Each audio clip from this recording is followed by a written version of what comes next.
7 millions de tirages du Charlie Hebdo des survivants. À la fois, je trouve ça beau cet engouement, ce cri du peuple qui dit « Vous avez voulu tuer un journal pour ce qu'il montrait, vous avez juste réussi à le rendre plus populaire ». Et à la fois, je sais pas trop s'il s'agit de soutien ou d'un effet de buzz. Un certain attrait de la rareté qui ne l'est plus tellement du coup. Une envie peut-être un petit peu narcissique dans quelques années de dire « Tu vois fiston, j'y étais, j'ai vécu ce moment, c'est un petit peu notre guerre de 14 à nous ». Je crois que dans ma tête, on a dépassé un nombre de tirages qui a fait traverser la limite entre l'historique et l'ultra consommable. Mais bon, si ça peut permettre à ce journal de subsister encore quelques années, je crois que c'est le principal.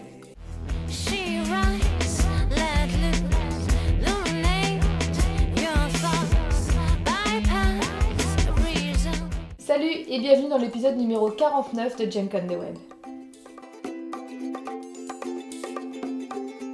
On aura rarement autant parlé de la liberté d'expression que ces derniers jours. En même temps, faut dire qu'une douzaine de morts en son nom en France en 2015, il y a de quoi choquer un chouïa. Et on en a tellement entendu parler qu'il y a des gens qui sont un petit peu perdus sur ce que ça signifie. D'un côté, on trouve inacceptable que des gens soient tués pour des caricatures, et d'un autre, on nous demande de dénoncer ceux qui seraient pas si peinés que ça par ces attentats, où on s'insurge parce que Dieudonné est encore en garde à vue pour une quantième provocation. Alors revenons quelques instants à la base. La liberté d'expression, c'est quoi exactement ? Selon le dictionnaire, c'est la liberté fondamentale autorisant tout citoyen à exprimer ses opinions. Donc globalement, ce que ça veut dire, c'est qu'à partir du moment où on est un être humain, vivant dans une démocratie, donc on est un citoyen, on a le droit de dire haut et fort tout ce qui relève de notre avis. En plus de ça, ça fait partie des libertés individuelles décrites dans la Déclaration des droits de l'homme, alors autant dire que niveau poids légal, c'est un bon petit morceau. Mais ça a donc été écrit en 1789. On y reviendra plus tard. Dans l'absolu, si on s'arrête là, il y a toujours une incohérence. C'est-à-dire que si on a le droit d'exprimer haut et fort ce qu'on veut, pourquoi est-ce que on sort dans les rues parce que des gens ont été tués pour des caricatures et on nous demande de dénoncer ceux qui font l'apologie du terrorisme, alors que concrètement, eux aussi ne font qu'exprimer leur opinion. Est-ce que finalement la liberté d'expression, ça dépendrait pas de qui décide de ce qui est acceptable ou pas, et du coup, eh bien de la société, du gouvernement en place, ou de la majorité des opinions dans un pays ? Alors pour ça, il faut regarder un peu plus ce qui est appelé liberté d'expression dans la Déclaration des droits de l'homme. Je vais citer Wikipédia qui, en l'occurrence, dans le cas présent, me semble une source relativement fiable. Elle permet à chacun de penser ou d'exprimer ses pensées sans censure préalable, mais non sans sanction, si ces pensées portent préjudice à quelqu'un. Il s'agit de communiquer une pensée, dont éventuellement des opinions, sous réserve d'en répondre devant les tribunaux en cas de diffamation ou calomnie, d'incitation à la haine, au meurtre ou de toute autre transgression de la loi. Ok, donc là ça devient un peu plus précis. Dans l'absolu, on a le droit de dire ce qu'on veut, sans censure au préalable, mais si jamais ça porte préjudice à quelqu'un, si ça incite à la haine, au meurtre, etc., il faut être prêt à en assumer les conséquences. La pire des conséquences en France étant à l'heure actuelle la prison. Pas la mort. En aucun cas. Et ça, je crois que c'est précisément ce qu'il faut bien faire comprendre. Et un petit parallèle me semble adapté. Si aujourd'hui, on sanctionnait par la mort les personnes qui ont des propos qui portent préjudice, incitent à la haine, etc., Dieudonné serait mort à l'heure actuelle. Un paquet de gens sur les réseaux sociaux seraient morts pour s'être réjouis de ces attentats. Et pourtant, je ne crois pas que ces personnes trouveraient justifié d'être tuées sous le simple motif qu'ils ont émis un avis, une opinion. Et ce qui est un peu cocasse, c'est que pourtant ils se réjouissent précisément du meurtre de personnes qui se sont exprimées, tout simplement, qui n'ont pas physiquement heurté quelqu'un, qui n'ont tué personne. Voilà. Donc, à la fois ils trouveraient ça anormal qu'on leur fasse ça, mais en même temps ils se réjouissent qu'on les fait à d'autres. La question qui subsiste, et je comprends que ça soit difficile à comprendre pour certains, c'est pourquoi est-ce qu'on laisse des gens faire de l'humour à propos de la religion alors qu'on sait pertinemment que oui, ça peut blesser des gens dans leur foi, et à côté de ça, on n'accepte pas des gens qui se réjouissent d'actes terroristes. de la même façon, évidemment que ça va blesser des gens. Où est la limite exactement ? Bien, la limite, je pense qu'elle se trouve dans le fait que nous sommes un pays laïque et que la religion n'a plus aucun poids sur la loi. Et il y a aussi le fait qu'on n'est pas des animaux. Aujourd'hui, ces caricaturistes se moquent tout autant des politiques, des personnalités, et de manière générale, les journalistes se moquent, les gens se moquent. Et heureusement que tout le monde n'exprime pas sa susceptibilité par le meurtre. Alors il y en a qui l'expriment autrement, il y en a qui portent plainte, mais au moins ils se battent à armes égales, pas à la Kalachnikov. Parce que sinon, imaginez le bordel si tout le monde se faisait justice soi-même. On lit, on entend quelque chose qui nous plaît pas, qui nous blesse dans nos sentiments, on n'est pas d'accord, et donc on prend une arme et on va tuer la personne qui a dit ça, parce que là c'est précisément ce qui s'est passé. C'est quelqu'un qui n'a pas apprécié des dessins et qui a décidé que la sentence pour ça c'était la mort. D'autant plus qu'on n'est absolument pas objectif en tant qu'être humain. On va se réjouir qu'une sanction, évidemment moins violente que la mort, soit appliquée à quelqu'un qui va avoir une opinion complètement contraire à la nôtre et qui va l'exprimer. Mais à côté de ça, on va descendre dans la rue pour défendre quelqu'un qui a la même opinion que nous. Donc, de manière générale, on n'a aucune objectivité là-dessus. On est comme ça, c'est ce qui fait aussi notre humanité. Mais pour autant, je ne crois pas que la mort soit une réponse acceptable à quelqu'un qui a une opinion différente de la nôtre et qui l'exprime quelle que soit la façon dont il l'exprime. Et puis finalement, heureusement que les gens expriment leurs idées, même les plus pourries, parce que les idées on les a de toute façon, personne ne peut empêcher ça, c'est notre cerveau qui contrôle. Bon, donc autant les exprimer parce qu'au moins ça permet aux gens en face de savoir à qui ils ont affaire. Que ça soit des idées qu'on va trouver bonnes ou mauvaises, quelqu'un qui ne va pas les exprimer, ça ne l'empêchera pas d'agir, puisque c'est nos idées qui nous mènent à l'action. Donc, autant savoir qu'on a en face quelqu'un qu'on apprécie, ou au contraire, avec qui on n'est pas du tout d'accord. Personnellement, je préfère savoir, parce qu'il va l'exprimer, que je me trouve face à un con, que me faire avoir. Ou que me faire tuer parce que j'aurais dit quelque chose qui ne lui va pas. Donc oui, je suis pour que tout le monde s'exprime parce que c'est aussi notre meilleur rempart. C'est notre seul moyen de savoir que des gens sont dangereux. Et la preuve en est qu'à chaque fois qu'il y a un terroriste, les voisins disent toujours qu'il ne se serait pas douté parce qu'il avait l'air gentil, sympa, etc. Donc, ne pas laisser les gens s'exprimer, c'est quand même le truc le plus dangereux du monde. Encore plus que ce qu'est la liberté d'expression à l'heure actuelle. Pour terminer, j'aimerais revenir un instant sur l'ancienneté du concept de la liberté d'expression. Il a donc été établi en 1789 et vous en conviendrez, à l'époque, les moyens de communication n'étaient pas exactement les mêmes qu'aujourd'hui.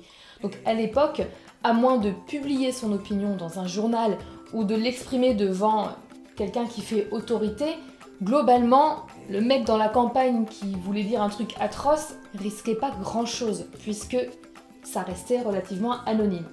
Aujourd'hui, en 2015, entre les journaux, la télé, la radio, internet, le moindre Pékin peut être entendu mondialement. Ce qui veut dire que le moindre mec avec une idée à la con, mais qui sait s'exprimer, peut rallier tout plein de personnes à sa cause. Du coup, à ce propos, je comprends toujours pas pourquoi on emmerde Dieudonné alors qu'on laisse Zemmour tranquille.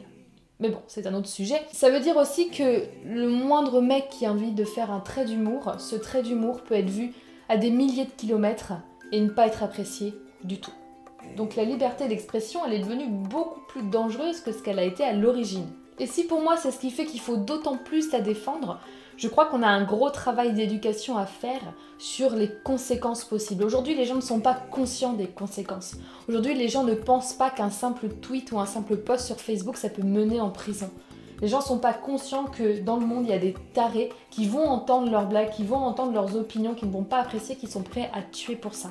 Alors, c'est hyper triste, c'est intolérable, mais c'est comme ça, c'est la réalité, et à un moment donné, il faut peut-être prendre des mesures par rapport à ça, pour que les gens sachent à quoi ils s'exposent. Ne pas les empêcher de parler, mais qu'ils soient conscients de ce que ça peut faire. Et les mecs de Charlie Hebdo, eux, je pense qu'ils en étaient conscients.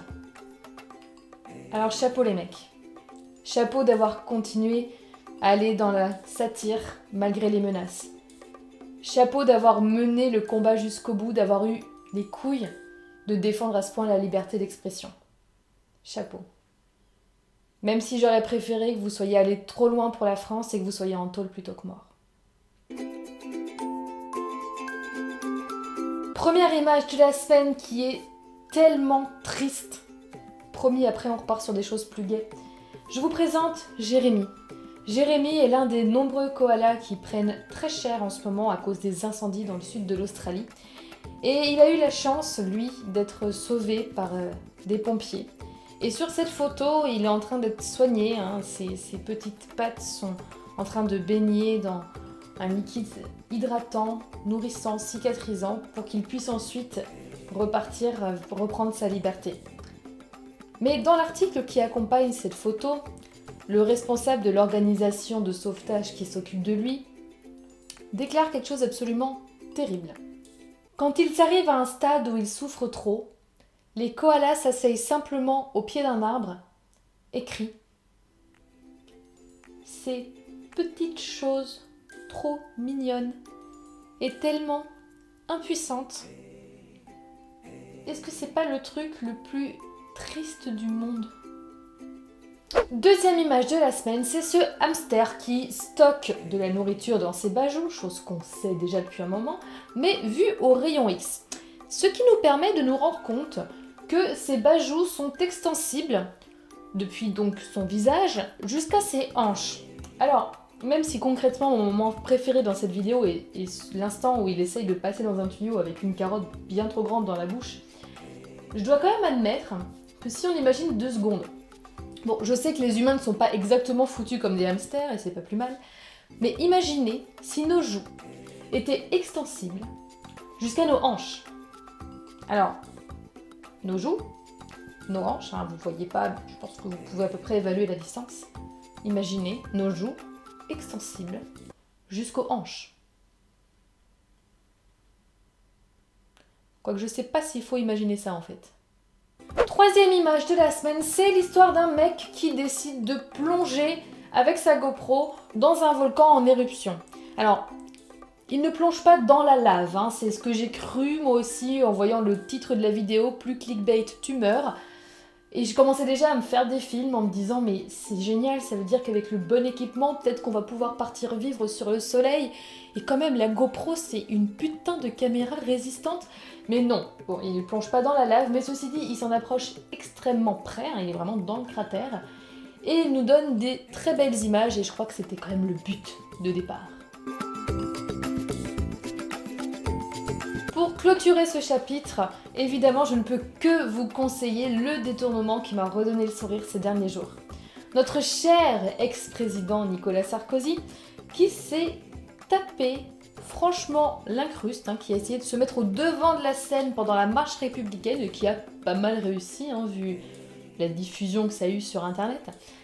Et ça a été repris évidemment par de nombreux internautes, tous plus drôles les uns que les autres, et ça m'a beaucoup fait marrer. Alors, je n'adhère pas du tout à ces idées, mais je remercie quand même Nicolas Sarkozy pour ce grand moment, parce que c'est le truc qui m'a fait le plus rire ces derniers temps, et je voulais le partager avec vous.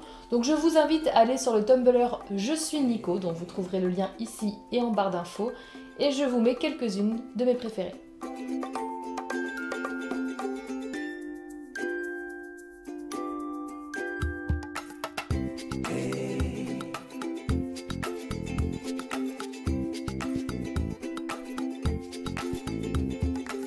Cet épisode est maintenant terminé, j'espère qu'il vous aura plu, qu'il vous aura peut-être donné à réfléchir.